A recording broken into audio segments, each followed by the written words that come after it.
lagi. Di sini saya akan menjelaskan mengenai jurnal khusus penerimaan kas. Sebelum kita mempelajari lebih dalam mengenai jurnal penerimaan kas, perlu kita ketahui lebih dulu mengenai pengertian dari jurnal penerimaan kas.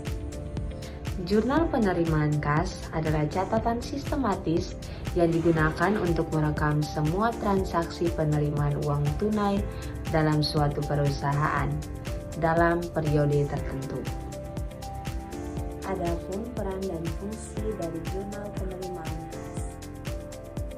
Peran jurnal penerimaan kas yang pertama pencatatan transaksi, yang kedua pengendalian internal, dan yang ketiga laporan keuangan.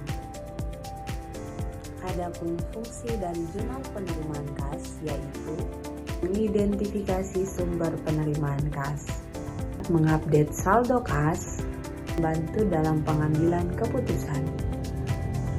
Dengan menggunakan jurnal penerimaan kas, perusahaan dapat meningkatkan efisiensi dan efektivitas perusahaan serta membuat keputusan berdasarkan informasi yang akurat.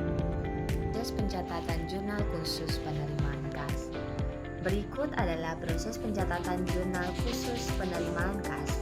1. Menerima uang.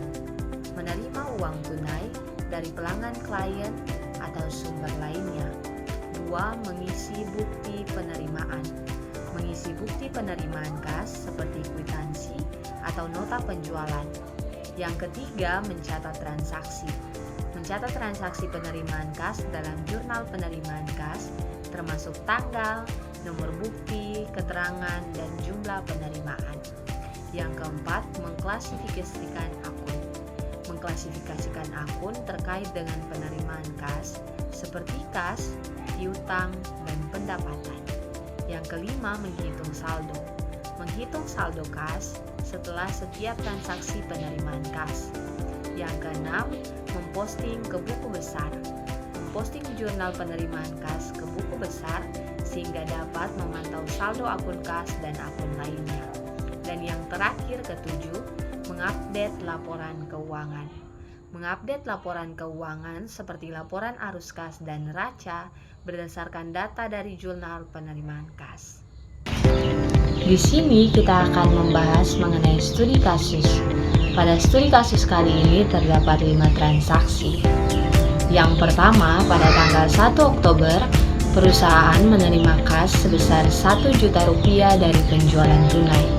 Yang kedua, pada tanggal 2 Oktober, perusahaan menerima pembayaran piutang dari pelanggan A sebesar Rp500.000.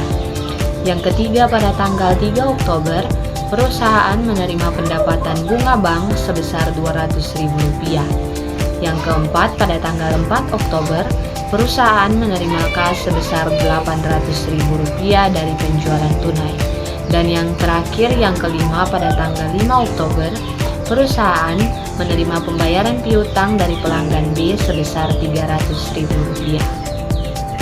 Nah, setelah melihat studi kasus yang tadi, saat ini kita akan memasukkan studi kasus tersebut atau transaksi-transaksi tersebut ke dalam jurnal khusus penerimaan kas.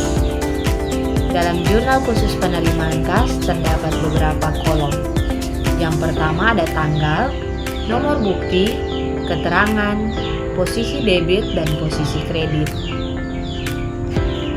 Yang pertama tanggal 1 Oktober, nomor bukti KP001, keterangan penjualan tunai, debit kas Rp1 juta, kredit pendapatan penjualan Rp1 juta.